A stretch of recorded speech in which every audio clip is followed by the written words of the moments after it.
Hey everyone, welcome to the Pawareness podcast, and thanks for joining me. Be sure to rate, review, and subscribe on iTunes, Spotify, and YouTube, and also check us out at pawareness.org and on Instagram at pawareness_official.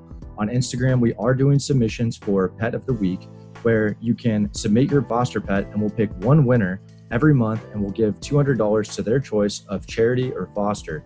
Thanks for watching, and I hope you enjoy this episode. Hey everyone, and welcome to today's episode of the Pawareness podcast. Today I'm going to be talking with Regan Lambert of Johnson County Community Cats. So I'm going to go ahead and introduce yourself and your organization and what it is that you guys do and what makes you stand out. Well, my name is Regan Lambert, and I'm the director of the Johnson County Community Cats. I have been with the Community Cats for about 3 years now. And basically what we do is everything cat. So we are a cat rescue, trap, neuter, return group. We provide spay and neuter for indoor cats, provide education and outreach on how to best be the owners for cats, whether they be owned or community cats. I think it's always refreshing talking to some organization that specializes in just one animal, especially cats. And when I was looking at you guys, I was really impressed by the number of cats that you guys have rescued. If I understand, if I researched properly, it said you've rescued over 5,000 cats. Is that correct?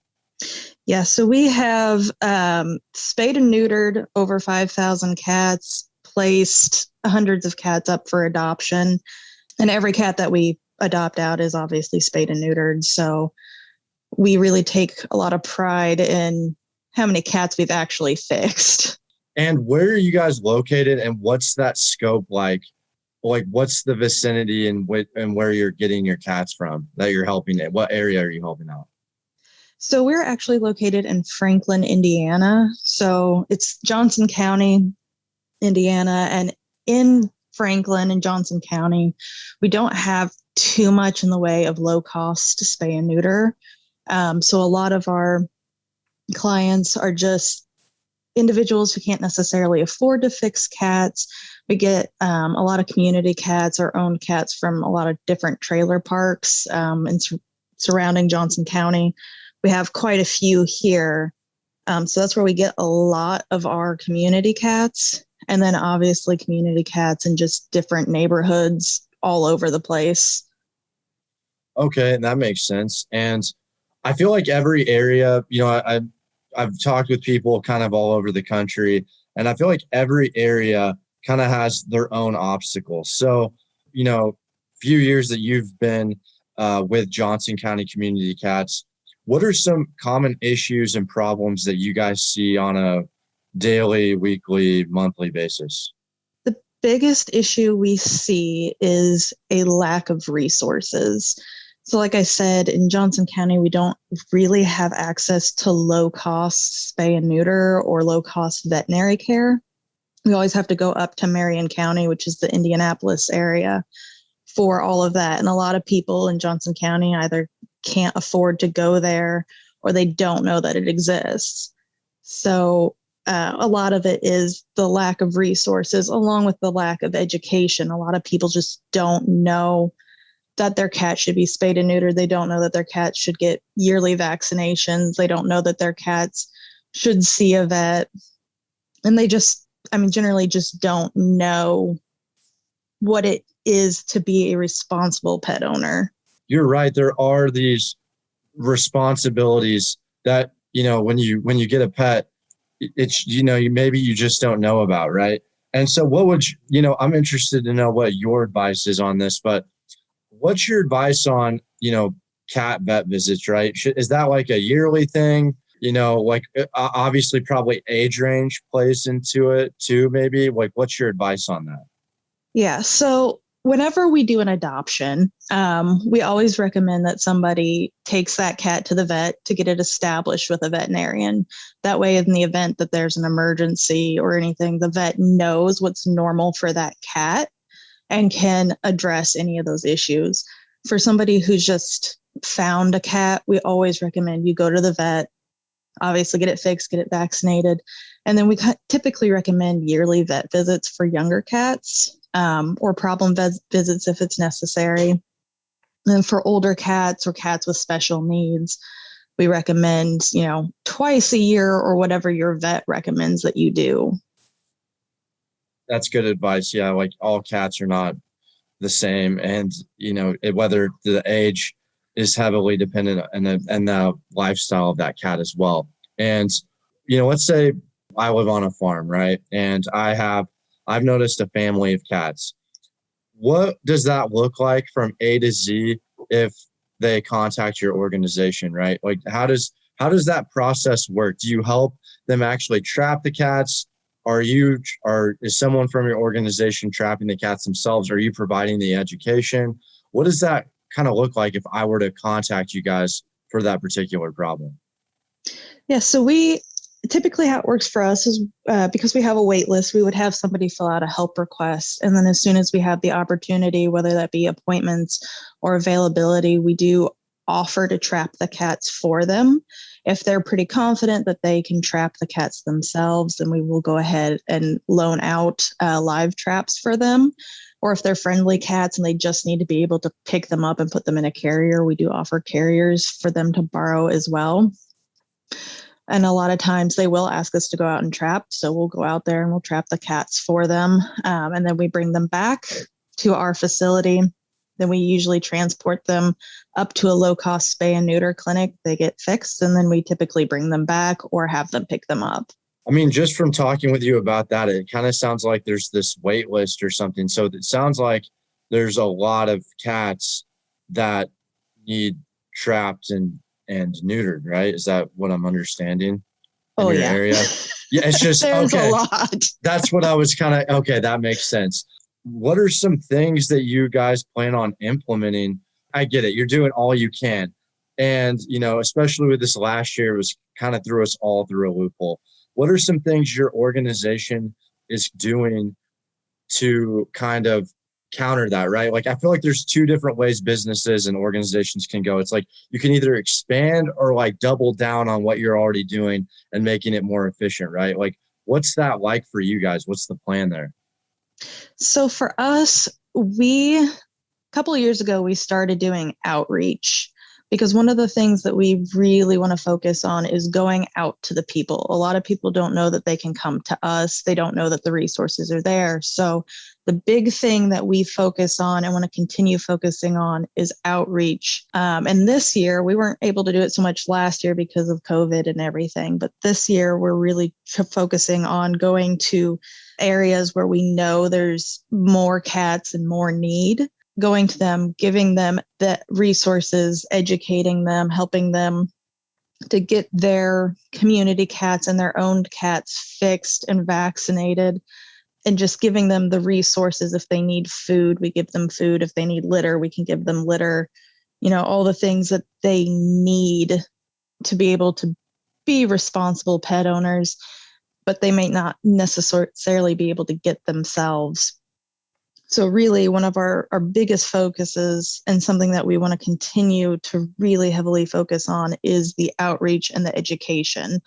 And that was something I was going to ask you about too, and it seems like from the, looking at your guys' social media and websites and whatnot, it seems like you guys do put an emphasis on that education.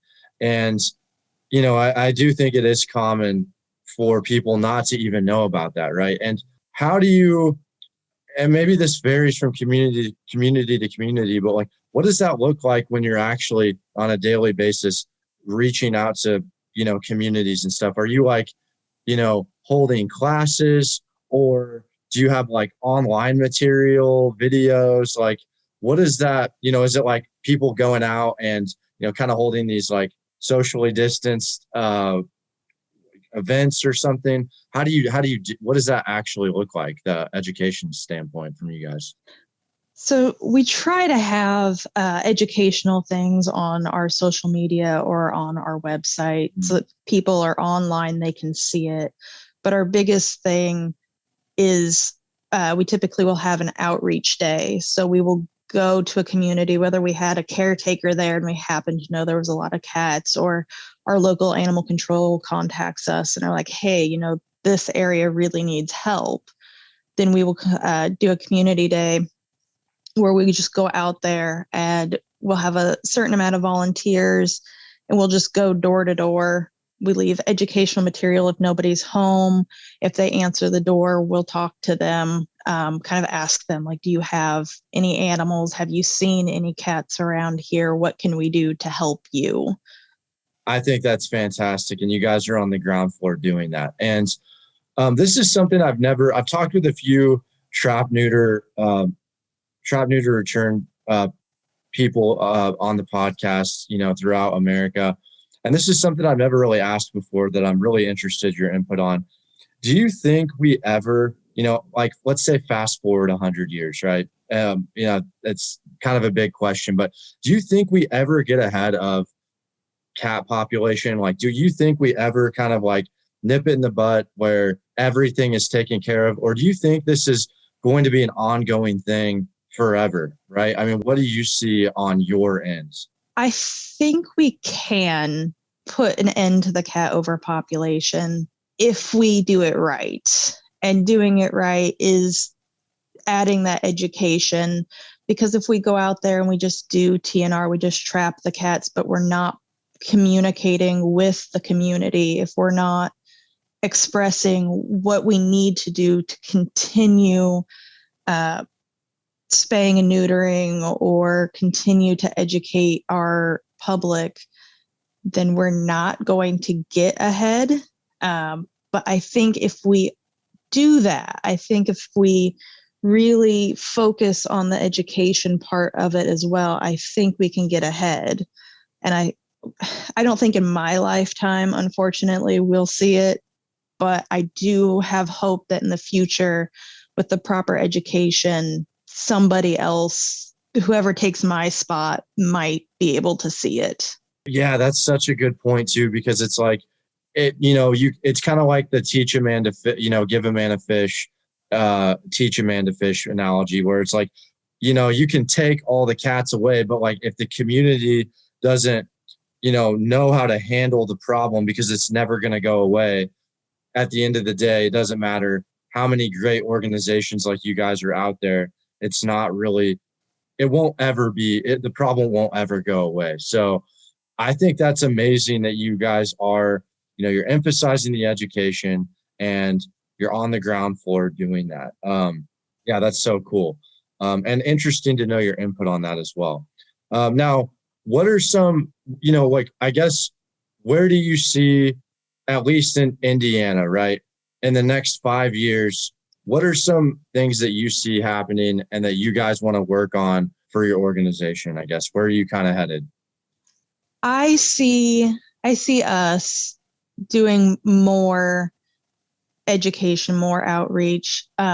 Really, our goal is to target certain areas and just go really hard with the TNR.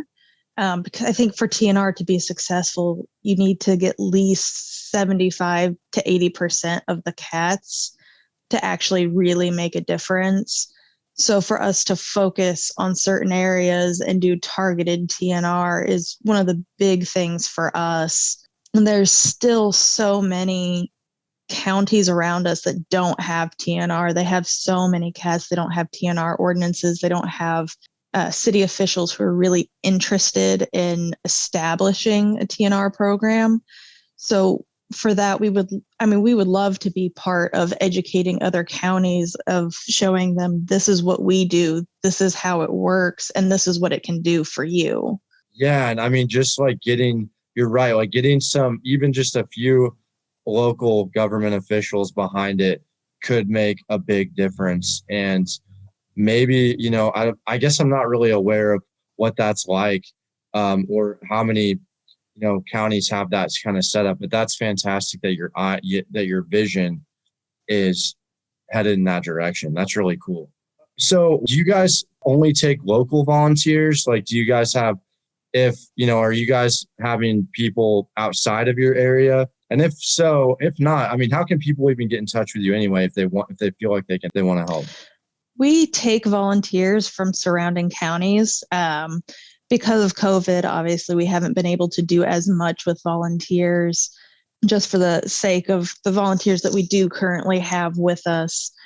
But with the outreach days and everything, we'll take volunteers from anywhere. We have volunteers that come from Morgan County or Marion County to just come help, come educate, because they just feel really passionate about it.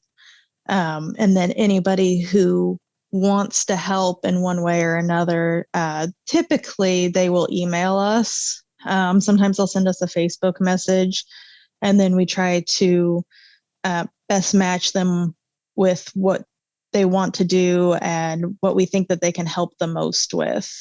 Cool. That's really cool that you guys are doing that. And what would be sort of someone maybe wanting to get into this? Kind of a big question here, but what's one advice, like one piece of advice that you might give that person that wants to step into this arena and, help out the most that they can? I think the biggest piece of advice is just to not let everything get you down. It is a very difficult and frustrating thing to try to educate people and to try and establish like a TNR program. It requires a lot of patience and dedication. And I think just to have that patience to realize that things aren't going to be perfect right away. It is a thing that takes time, whether it be educating or starting a TNR program or doing a cat rescue. It just takes time and patience and dedication to keep going. Yeah, I'm sure. It sounds like, just getting your expectations in check and just, it's not going to be an overnight thing. There's going to be a lot of hard work from the sounds of it. But obviously, if you're passionate about it, and I'm sure just seeing the cats that you're essentially saving, I'm sure it makes it all worth it. And the owners too, because there's, so many people will say things like, "Oh, it's so great that you play with puppies and kittens all day," and it's like it's so much more than that, because not only are we helping the cats, it's helping the people, these people who feel overwhelmed and hopeless in their situation, and being able to come in and say, we can help you, we can provide you with these things so that you can be the best owner to these cats that you can be, because that's what they want. They want to help their cats. Yeah, you're exactly right. That's, whether you're just an individual foster or an organization getting to facilitate that to the, the person or family or whatever, and you get to kind of see that with them and hear that feedback, has to be, so rewarding. So that's really really good insight on that. And how can people find you? What's your guys' social media? I know you guys have you guys are on a few different platforms and whatnot. So what's your website, whether you're an individual wanting to volunteer, you're an organization that kind of just wants to pick the brain of you guys, because it sounds like you guys have a lot going on. Where can we find you? Well, so our website is jcccats.org. And then we are on Instagram, JCC Cats. We're also on Facebook as Johnson County Community Cats. And I typically do all of the social media. So I try to keep it pretty active, try to respond to everybody's messages whenever I have the opportunity to do so. Cool. So everyone, you heard that. If you message, whether it's on Instagram or Facebook, you might be talking to Regan. So that's great. And all the links to the social media will be in the description below to easily access for you guys. But Regan, great talking with you today, and awesome getting to talk with someone like a specialist like yourself that's on the ground floor doing this every single day. A lot of really good information, and good luck on just continuing the good fight of trap, neuter, return especially in your area. Yeah, thanks. Thanks for having me. Awesome. Yeah, no problem. Thanks a lot, guys.